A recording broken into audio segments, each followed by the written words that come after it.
Pai, nós te agradecemos por esse dia e pedimos que o Senhor continue nos abençoando em todas as formas, nos traga revelação e entendimento, ó Pai, acerca dos altares que foram levantados malignamente em nossa geração.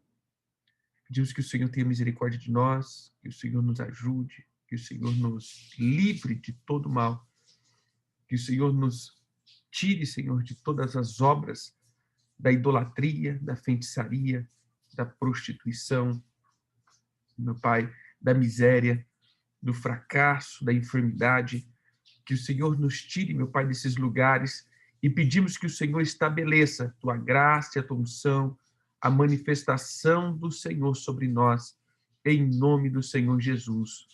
Amém, amém e amém. Amém? Aleluia. Vamos lá. Hoje nós vamos terminar acerca da casa da idolatria, ou das fortalezas da idolatria. Lembrando que uma fortaleza é aquilo que... a fortaleza é uma edificação que esconde algo. Todas as vezes que nós falamos de fortaleza, nós estamos dizendo de uma fortificação que vai esconder alguma coisa. Esconder o quê? Esconder os demônios em si. As fortalezas, elas atuam como um hábito ou como uma fortificação, uma muralha, mas em nós ele entra como uma prática, um hábito, que esses hábitos, eles escondem os demônios que ativam essa fortaleza. Então, toda fortificação, todo forte, ele vai primeiro ter que ser destruído para que os demônios possam ser atingidos. Isso significa as nossas práticas. Por isso, nós vemos falando, quando nós estamos falando das fortalezas espirituais, nós também estamos dando as práticas que fazem com que essas fortalezas sejam ativas. E aí a gente vem falando, por isso cada prática dessa, cada pedaço desse que a gente vai estudando, na verdade, são as práticas que ativam as fortalezas. Você entendeu? Quando nós falamos, por exemplo, da idolatria, nós vamos ver a aridez, a solidão, a, a, as carências. Isso são a rejeição, a inferioridade. Dentro disso, se você anda dentro desse ambiente, ou seja, se essa é uma prática da tua alma, isso pode ser que significa que você está dentro de uma fortaleza. E essa fortaleza é a fortaleza que nós estamos explicando da idolatria. Então, quando você entra dentro da casa da idolatria, uma muralha é levantada pelas tuas práticas, ou seja, cada atitude tua é como que se muralhas fossem levantando, fazendo com que você você passa então a como que eu posso dizer, a fluir ou a esconder coisas dentro de você.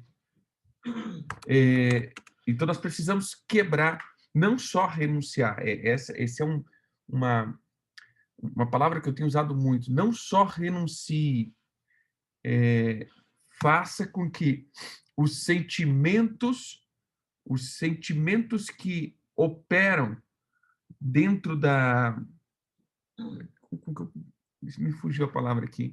Os sentimentos que operam na tua alma faz com que isso aconteça. Então você não pode só renunciar, você tem que deixar a prática de algumas coisas.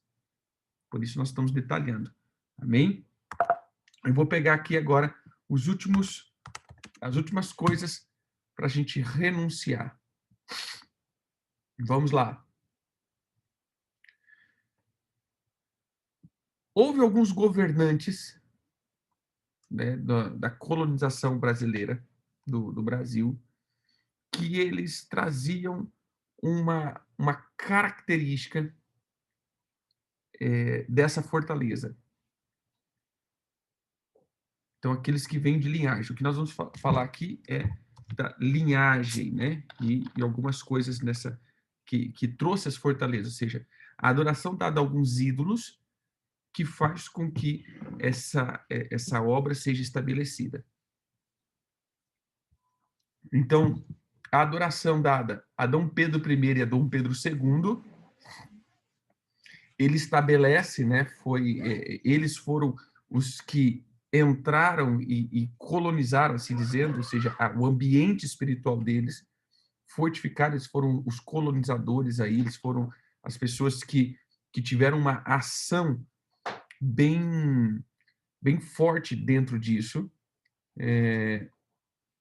Uma outra coisa, agora começa as características.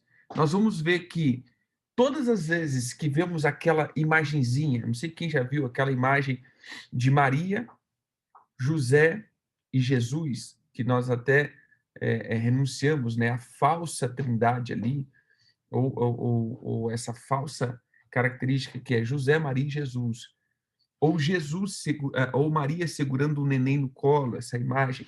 Eu quero que você entenda, querido, que o que nós estamos fazendo aqui não é despreciando em nenhum momento esses homens e mulheres bíblicos que atuaram. Por exemplo, Maria, entendeu? Nós não estamos despreciando o valor, como a Bíblia diz, que bem-aventurada era ela entre as mulheres, por aquilo que, por se achar digna em uma geração de gerar, né, o homem Jesus. Mas o que nós estamos fazendo aqui é entender que por detrás de tudo isso, de trás dessas imagens, não são a essas pessoas a honra é dada, mas sim a demônios. E outra, nenhuma pessoa pode se colocar no lugar de Deus ou de adoração. Então, toda a questão aqui que você tem que entender é que, por exemplo, essa imagem de Maria não é Maria, é Semíramis. Aquela imagem de José não é José, mas é Nimrod. E aquela imagem do menino não tem nada a ver com o menino, é Tamuz. Não tem nada a ver com Jesus, é Tamuz. Então, essa imagem é a tríplice aliança de Nimrod, Semíramis e Tamuz. Nós vamos entender que não tem nada a ver com o José bíblico, com a Maria bíblica e com o Jesus homem. Ele tem um outro laço. Então, a gente entra em dois contextos aqui. Primeiro, não é denegrir a imagem de homens e também, como diz, falar que eles não foram abençoados dentro de uma geração, foi, mas nós sabemos que não há nenhum mediador entre Deus e o homem, isso é claro, mas eu estou falando porque, como disse, isso daqui vai para YouTube depois, né? Então dá acesso a várias pessoas ouvirem. Então, uma coisa nós não depreciamos, já fui questionado, mas espera aí, por que vocês não honram, né, a mãe de Jesus, ou Maria e tal, aquela coisa toda? Isso foi já questionamentos que vieram. Irmãos, o próprio Senhor Jesus, ele deu uma freada na questão mariana, né, quando a Bíblia diz que uma certa mulher diz, benditos são os seios que te amamentaram, né? Ou seja, já foi, é como puxando aqui essa adoração, né? Bendito foi. Não, mas, ele desconfigura essa palavra. Deixa eu até pegar aqui. Deixa eu ver se eu acho, né? Está lá em Lucas 27, 11, 27.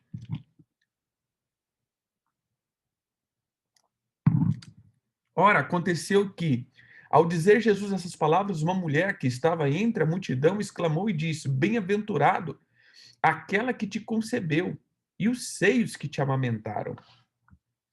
Então você vê que aqui já puxa um pouco para essa questão, né? Mariano, aquela coisa assim, né? Como que eu vou honrar o filho se eu não honro a mãe? A mãe que gerou aquela coisa, tal, tá? E aí Jesus, no versículo 28, já responde: ele, porém, respondeu: antes bem-aventurados são os que ouvem a palavra de Deus e as guardam. Então veja que Jesus ele já meio que corta isso daqui, né? A mulher grita lá: nossa, deve ser muito abençoada a que te concebeu, a que te amamentou, aquela coisa que Jesus falou: olha, mais bem-aventurado é os que ouvem a minha palavra e guardam. Então, essa questão aqui a gente não está cortando nenhuma questão de falar assim, foi uma pessoa bendita, mas não tem nenhum poder mediador. É como o homem como eu e você, que depois que morre, não ouvimos mais os clamores da terra, né? Mas estaremos na eternidade. Por que eu estou dizendo isso? Porque o que você tem que entender é que todas as imagens não refletem a essas pessoas, mas sim a um sincretismo ligado ao culto africano. Então, a maioria dessas imagens, na verdade, são tudo o que nós chamamos de ecumenismo ou sincretismo. Tudo que é lançado, ou tudo que é feito, tudo que é estabelecido, em todas as religiões é a mesma coisa. Só muda o formato um pouquinho, quer dizer, só muda o nome, porém é a mesma. Exemplo, a imagem da Senhora de Fátima é a mesma Iemanjá, no candomblé, na Umbanda. Então você vai ver que a mesma imagem colocada no catolicismo, no outro, na magia, ele é a mesma imagem, porém com nome diferente. São Jorge, vamos colocar aqui, o São Jorge, no catolicismo, nós vamos ver Ogum, né, no candomblé, na Umbanda. Então você vai ver que é o mesmo. Então o que nós temos que entender? Que quando estabelece a adoração a essas figuras, na verdade, não tem nada a ver com essas figuras, tem a ver com demônios que estão por detrás disso, recebendo essa adoração. Então, quando nós olhamos para Maria, Jesus e José, na verdade é Nimrod, Semiramis e Tamuz. Amém? Esse é o tipo. O presépio também. Por quê? Porque isso é sempre fixar o Jesus menino. Irmãos, sabemos que há uma bênção no nascimento de Jesus. Amém? Lógico que é uma bênção. E se você for parar para pensar, pare e pensa aqui, bem pensado. Nunca se deu ênfase nas escrituras, depois como festa bíblica, o nascimento de Jesus, mas sim a sua morte, a sua ascensão, o seu governo, que a gente vai ver o quê? A morte de Jesus, Páscoa, a vinda do Espírito e o delegado da palavra, Pentecoste, e a volta dele, que é o governo dele, que é Shavuot, quer dizer, que é Sukkot, que é tabernáculos, que é a habitação dele. Mas a festa de Natal é uma festa totalmente pagã, que celebra o nascimento de Jesus. Na verdade, Jesus, se tivesse nascido e fracassado na sua missão, ele não teria nenhuma, ou seja, não teríamos nenhum resultado. Na verdade, a nossa vitória está na morte e ressurreição de Jesus. A força do cristianismo, toda a força do cristão, ele está na morte e ressurreição de Jesus. Por isso que a gente usa, às vezes, o símbolo da cruz, né? Alguns colocam, né? Da cruz vazia. Porque até mesmo a cruz com Cristo é um sinal de derrota. Na verdade, o que nos dá vitória é a cruz vazia. Qual é a maior característica que a gente sempre pega? Né? Eu creio que todos vocês já ouviram isso. Todos os grandes profetas das religiões morreram e continuaram mortos. Porém, o nosso Senhor, ele morreu e ressuscitou. Então, ele tem autoridade sobre a morte. E só aquele que tem autoridade sobre a morte que venceu. Por isso ele diz: do mesmo jeito que eu venci, vocês vencerão em mim. A mesma autoridade que eu tenho, eu transfiro para vocês, para que aquele que crê no meu nome não sofrerá o dano da segunda morte. Então, a vitória do cristianismo é vencer a morte, não é morrer. A vitória do cristianismo é o vencer a estrutura de sepultura, que a sepultura e a morte é o último inimigo. Então, quando nós olhamos para essa questão da cruz vazia, é algo. É... Eu creio que não, Ricardo. Dentro dessa questão aqui, nós vamos ver que, voltando aqui para as imagens, então as imagens que são cultuadas não tem nada a ver com Jesus. Por que eu estou dizendo isso? Porque existe uma adoração. Então, quando é dado adoração ao rei Tomé Portes del Rei, essa era a figura de Nimrod. Vou colocar aqui nos comentários, aqui no chat. Eu sei que vocês não... Então, esse daqui é a adoração dada a Nimrod. Depois, o rei D. João VI também foi dado. Ou seja, tudo que foi feito sobre o governo desse rei, ele estabelecia como Nimrod. Qual é a história de Nimrod, Semiramis e Tamuz? A Bíblia conta que Nimrod se tornou um grande caçador e edificador de Babilônia e algumas províncias. Então, Nimrod, foi o primeiro homem que se intitulou Deus na Terra. Ele que trouxe essa característica desse Deus, e ele, então, estava ali dentro, dentro de um contexto, como que eu posso dizer? Dentro de um contexto da Torre de Babel. Ele, então, queria acessar o segundo céu. Essa torre não era a torre que alcançaria o céu, mas uma torre que seria uma torre de energização ou uma torre de portal que traria essas entidades do segundo céu para o primeiro céu. Então, ele foi o primeiro que se intitula Deus. E então, dentro desse contexto, nós vamos ver que ele tinha uma esposa chamada Semiramis, que era rainha, mas que também era uma prostituta de todo tamanho e qualificada. E tinha muitos casos, segundo a história.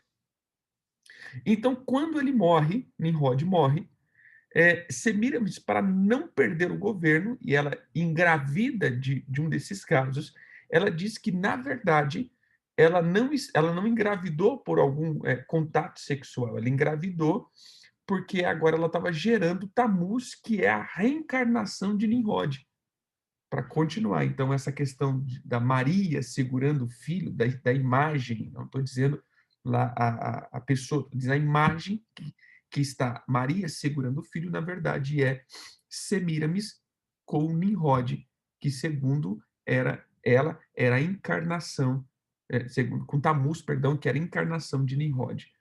Então aí vem esse culto de novo para continuar ainda essa questão.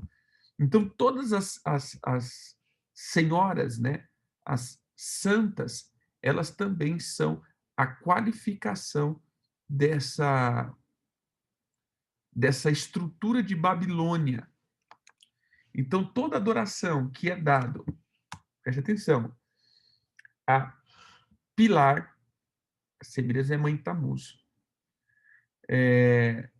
dada Santa Pilar, Santa Rosário, Santa Carme, Santa Mercê, né? São José, a Santa Lourdes, Santa Fátima, a São Francisco, São Bonfim, a Socorro e a Nazaré. Essas são estruturas que é estabelecido como uma adoração a Semiramis. Pode ser essa história da reencarnação, né? Da encarnação é bíblico. Jesus encarnou. Agora, da reencarnação, começa por aí. E depois nós vamos ver a adoração a São Inácio, que é uma adoração a Tamuz. É o estabelecimento de Tamuz. Amém?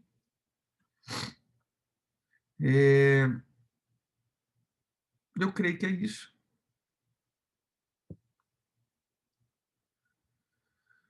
Sobre as fortalezas da idolatria, eu creio que é isso. Agora nós vamos fazer uma renúncia. Na verdade, é o seguinte, tem algumas outras coisas que a gente pode colocar, como a questão dos estabelecimentos dentro de práticas que foram feitos, alguns estabelecimentos de atitudes ou de cultos que fortificou a fortaleza da idolatria. Eu vou citar algum deles. Primeiro, o envolvimento, né, com a igreja romana. Ela isso, como que eu posso dizer?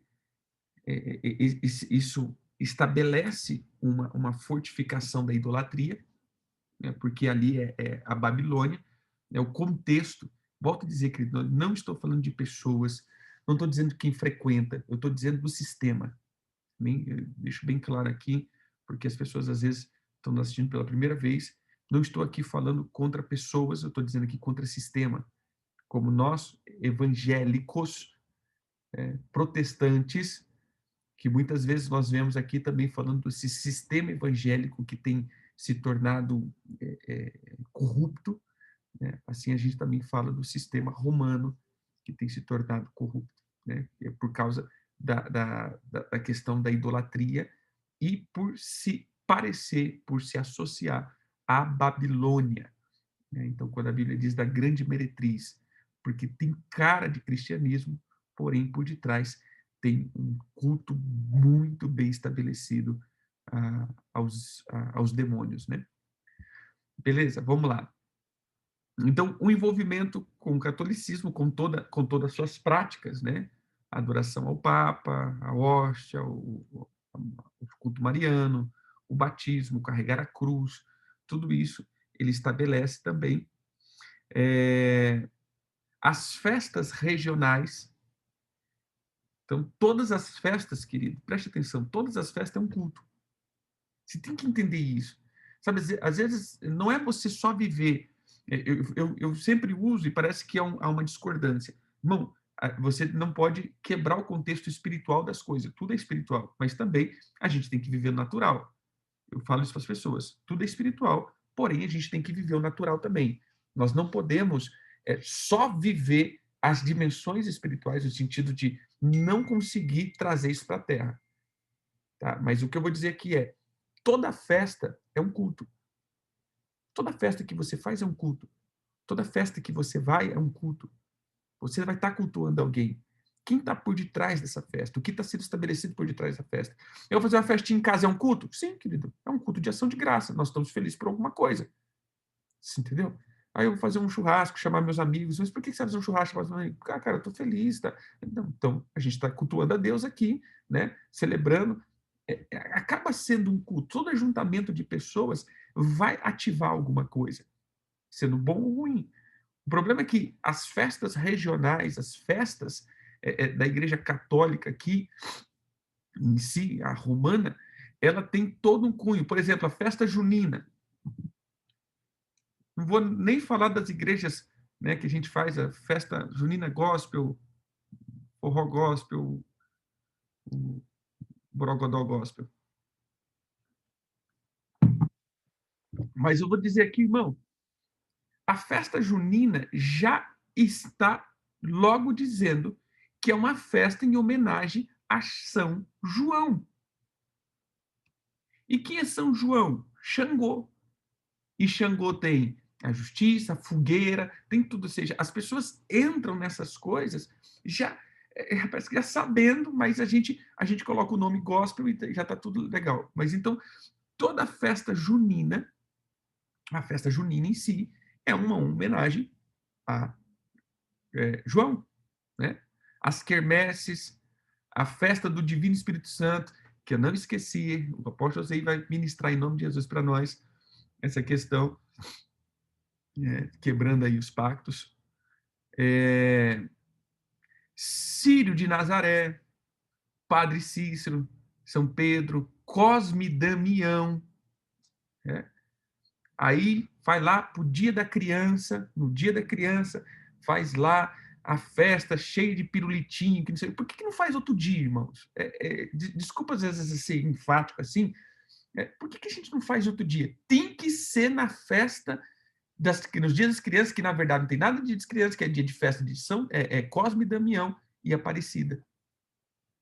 Aí não, é o dia das crianças. Aí vai lá, enche de doce, pipoca, coisado, não sei o quê.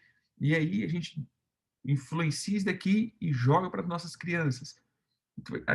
Às vezes, nós, como cristãos, ignoramos algumas coisas que pode trazer um prejuízo lá na frente. Senhor do Bonfim, Bumba Meu Boi, Tambor de Minas, Tambor de Crioula. Então, tem todas essas festas regionais, né? Na Amazonas tem um monte de festa do Bumba Meu Boi e aquelas coisas todas. Os alimentos que foram consagrados, e isso é bem interessante, que às vezes nós não damos também importância, tem muitos alimentos que foram consagrados nessas festas que são comidos, mas apóstolo, não sei o que, não sei o que, não sei o que lá, né? Mas vamos lá. Qual é o resultado do Concílio de Jerusalém? Quando nós olhamos para o Concílio de Jerusalém, que foi o primeiro concílio apostólico, você vai ver que tudo que fica colocado para os gentios, que é a maioria da igreja, você vai ver que é adoração a ídolo, comer coisa sacrificada aos ídolos e as práticas de abominação sexual. E o sangue. Essas são as questões que fica proibido dentro do contexto para o gentil. Então, nós temos que tomar muito cuidado aí. Amém? Próximo. As rezas. As rezas. O acendimento de vela dentro do catolicismo. Vela para a alma. Anjo da guarda. Vela para si mesmo. Vela de 7 dias. E aí esquece, né? As pessoas esquecem que esse tipo de acendimento de vela é abertura de portal. Exemplo. Olha, apóstolo, eu fico vendo vulto na minha casa. Tá. Aí eu pergunto, você já foi católico? Já. Já acendeu vela para o anjo da guarda? Já. Vela para as almas? Sim. Então, são esses daí que tá aí. Ah, as almas, apóstolo. Não, não tem nada a ver com as almas, querido. Não existe alma penada, bem? Quem que está lá? São os demônios familiares e espíritos de morte. Amém? Espíritos de morte que entra para tentar, para acessar. Ou seja, você abre um portal e invocou essas almas, que na verdade são espíritos de sepultura, e aí passa então ver os vultos dentro de casa, né? Quem já viu vulto aí sabe que é isso. Né? As visões dos duendes. A vela de Shabat é outra. Né? Ele não entra dentro desse contexto, não. Esse acendimento de vela para esse fim.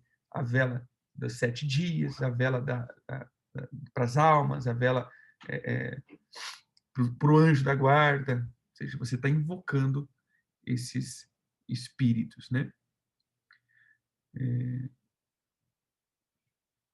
Eu até costumo dizer, querido, que esses acendimentos de vela, até ia colocar no bolo aqui, né? Esses acendimentos de vela,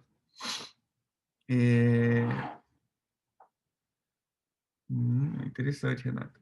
Mas esse acendimento de vela, ele já traz um cunho de passagem ou de portal, né? Não quando você acende vela para acabar a energia, viu, irmãos? Eu tenho que explicar, senão que tem alguns irmãos talibã, né? Que aí já pega, pá, não pode mais, né? Não pode mais. Acabou a energia, nós temos que ficar no escuro, porque se eu acender vela aqui em casa, vai abrir portal e os demônios. Não tem nada a ver, não, pelo amor de Deus. Né? Mas se você parar para pensar, né, tem toda essa questão de passagem. Por exemplo, o bolo, né? Você vai passar de ano, acende uma vela e sopra, né? Da onde surgiu essa cultura? Não sei, mas eu entendo que é uma passagem. Não estou dizendo que isso é maligno, que você não pode acender vela, pelo amor de Deus, né?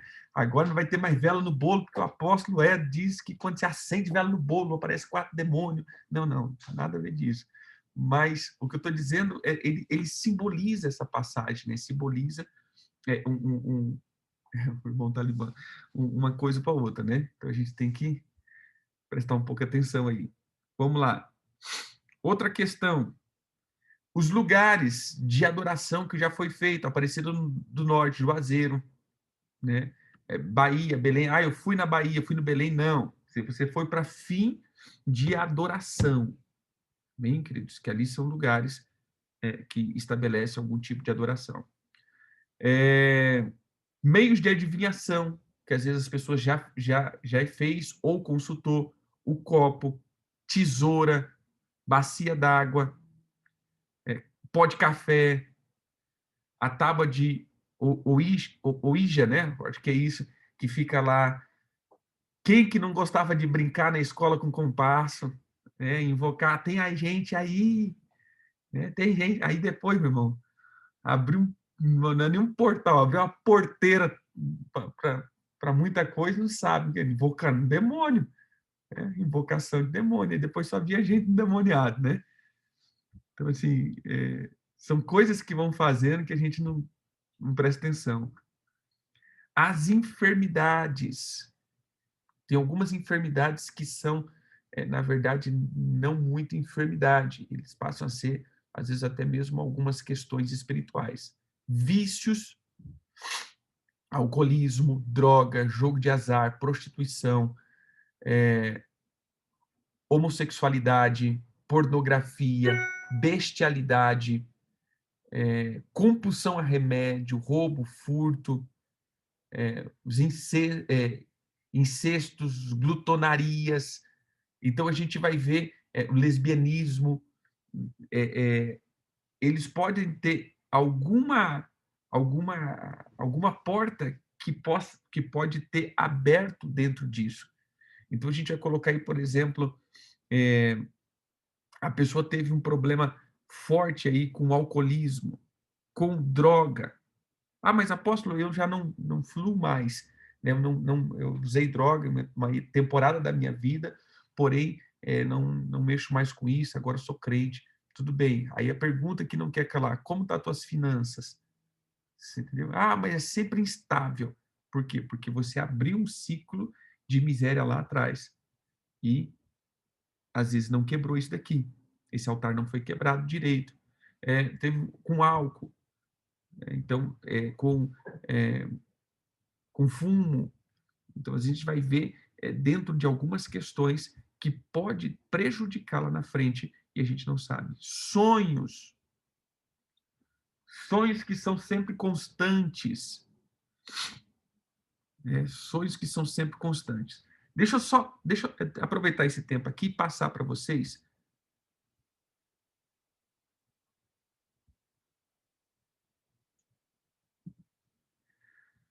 Se eu acho aqui.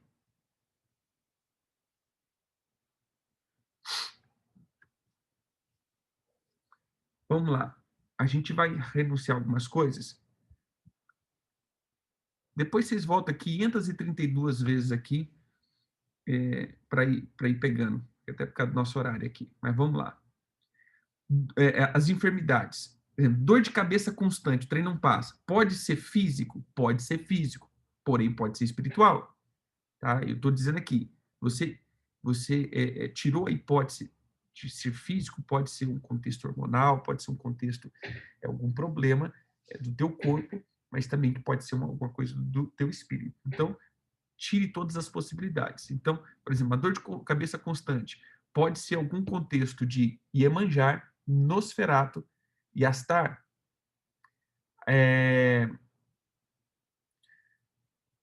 Alergias constantes, né? A pessoa vive dentro de alergias, vive dentro dessa questão. Pode ser um contexto de preto velho e homolum. A pessoa está sempre, tudo ela tem alergia, alergia de tudo.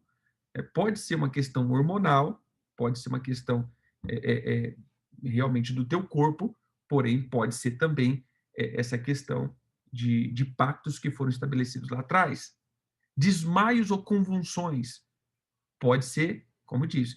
Então, eu quero que você sempre entenda que descartou o lado físico do teu corpo, não tem nenhuma explicação, não tem nenhuma explicação no corpo para isso, então passamos então a olhar para o modo espiritual. Então seria o quê? Lilith, Omolu, Abaluaê, dores de estômagos constantes, pode ser pactos de oferendas a pombagira, preto velho, chumirim. Insônia, sem explicação, pode ser o contexto de Lilith ou dos eretabes. Problema no útero, no ovário, pode ser também questão de Lilith, perdão, das pombagiras, ou dos pretos velhos. Sonolência, também, Lilith e Eretabe. Problema nos rins e via urinária, pode ser as pombagiras, porque ela trabalha sempre com as águas salgadas, lembra? Peso na coluna, sempre aquele peso, pode ser um contexto de Omolu, Onana Baruque, pontadas no corpo, são questões, diversos estilos de demônios que trabalham com isso, dores na coluna, constante, né, sem explicação. Eu sempre gosto de explicar, querido, porque você fala assim, dá dor de coluna, né? Mas, cara, 532 bicos de papagaio, não sei o quê, é demônio? Não, querido, isso é um mau uso da tua coluna, né? Então, não vamos colocar aqui, mas não tem explicação, a coluna está perfeita, o negócio está bacana, né? Então, você pode estar sofrendo um ataque aí dos Exus ou de Iemanjá. Dor de ouvido constante, Nanabaruque, falta de ar, falta de ar pode ser uma questão de preto velho, mas hoje a gente vai descartar um pouco isso, né, porque por causa do Covid, né, então deu falta de ar, é preto velho, não pode ser Covid também, cuidado. Vamos lá.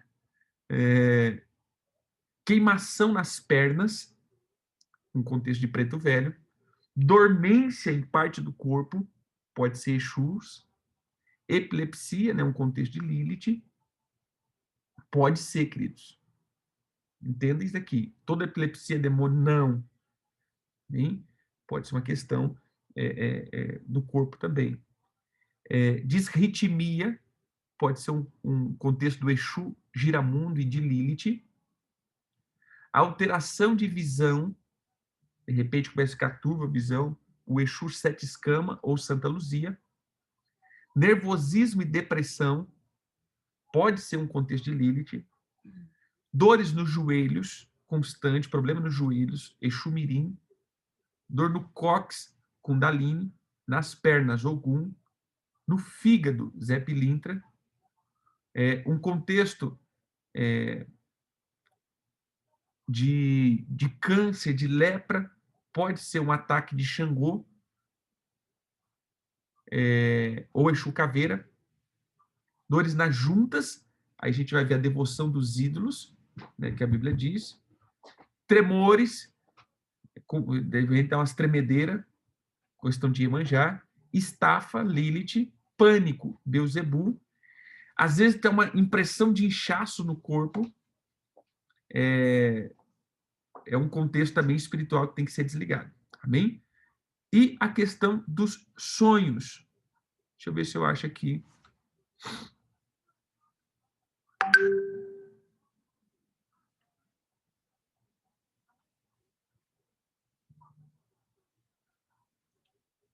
Os sonhos constantes. A pessoa sempre tem sonho. Irmãos, sim. Deixa eu trazer alguma coisa aqui. Esses tempos o Senhor trouxe para mim uma palavra sobre repetição profética. O que é repetição profética? O clone profético. Quem já viu aqueles textos, aqueles filmes onde a pessoa pega a câmera de segurança, que está focando em ter uma imagem, a pessoa clona um pedaço daquela imagem e coloca na câmera de novo e a pessoa só fica vendo aquilo ali. E tem outra coisa acontecendo e ele só está vendo aquilo ali. É quando as pessoas, esses filmes de ação, tudo, que tem esses roubos e tal, mais. Então a pessoa cria um loop de tempo na câmera de segurança, fazendo com que o que ele veja é só aquela repetição daquela imagem e outras coisas estão acontecendo. Esses tempos o Senhor, ele trouxe isso para mim, dizendo, cuidado com isso. Por quê? Porque eu comecei a perceber, e os irmãos aí que são intercessores, ou profético, ou também que são pastores, às vezes dá uma limpadinha na equipe que tem visão na igreja. Porque, repare, às vezes as pessoas têm visão na mesma coisa, só a mesma coisa, só a mesma coisa, só vê a mesma coisa. Às vezes ele está clonado a visão dele aí, e ele só está vendo aquilo ali para que... É como que se o inimigo clonasse essa visão e jogasse constantemente para que a equipe profética não veja mais coisa. Ou seja, o negócio está acontecendo na igreja, ele só está... Não, irmão, é isso daqui, é só isso daqui. Ou seja, é sempre a mesma cena, sempre as mesmas pessoas, sempre as mesmas coisas, e ele não vê mais nada do que isso. Então, pode estar tendo um cloninho aí na visão. Bem? Aí eu não descobri ainda não, mas eu comecei... Isso daqui foi a semana retrasada que o Senhor trouxe isso no meu coração. Faz umas 2 semanas, eu comecei a pensar nisso. Eu vou buscar isso daí, pastorzão. Vou buscar esse negócio.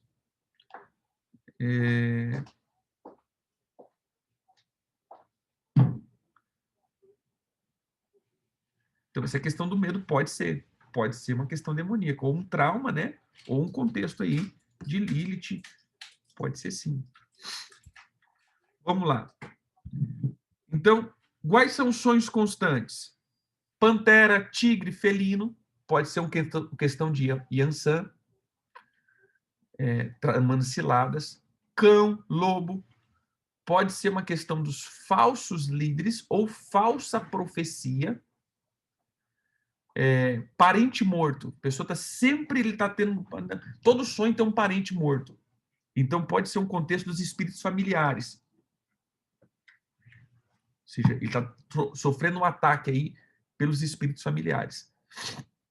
Outro, corrente arrastando, maldição hereditária. Largatos, com avermelhado, Ogum. Sempre tem um ser com a aparência de um homem negro, pode ser um preto velho, sempre tem esses sonhos. Ele sonha com santos católicos, então são os demônios e o sincretismo.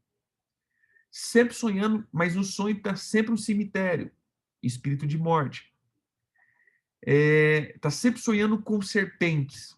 Pode ser uma questão, eu não estou dizendo assim, no sonho profético, eu estou dizendo de um sonho pessoal, entendeu? Equipe profética, não, estou dizendo, tem uma pessoa lá, um irmão da igreja, está sempre sonhando com serpente. Pode ser também a questão do ataque de pombagírias, sexualidade impura, né? Pode ser isso daí. Sempre sonhando com aranhas. Pode ser um contexto de Yansan. Né? A gente só joga Jezabel, mas a gente tem que olhar aí os contextos de Yansan, que fica tramando, né? Ou causando traumas. Lesmas, ameba, né? Tem sempre sonho, tem uma lesma, tem um negócio que deixa. Esse daí, querido, geralmente ele está ligado a um contexto do homossexualismo. Bem? Morrendo, em todo sonho ele está morrendo, espírito de morte.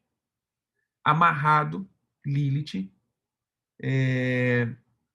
Voando, né? Todo sonho ele está voando, isso é uma obra de encantamento ou viagem astral.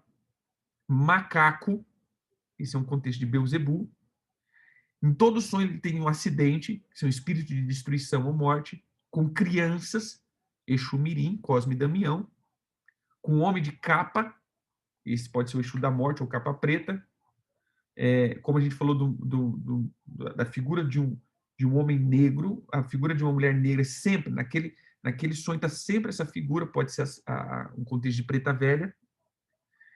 Também no sonho tem sempre uma imagem de um homem gordo com roupa oriental. Esse pode ser Bonzo ou Buda, com sexo ilícito, ele sempre pode ser sofrendo ataques. Na verdade, isso daí está sempre sonhando com sexo ilícito. Isso está ligado com os íncubos e súcubos e as pombagiras. Sonhando com um padre, sempre tem um padre no sonho, Nosferatus, ou o contexto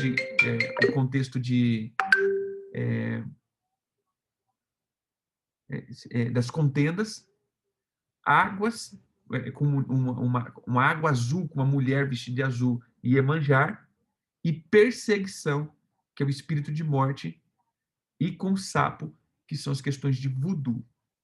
Amém? Esses são os contextos aí ligados à casa da idolatria. Amém? Só um minutinho aqui. Amém, queridos? A gente vai conduzir essa renúncia no domingo. A gente vai entrar com essa renúncia e aí a gente já entra na outra casa. Amém? Mas a gente vai só fazer o desligamento disso daí. Então, eu tenho que ir. Deus abençoe.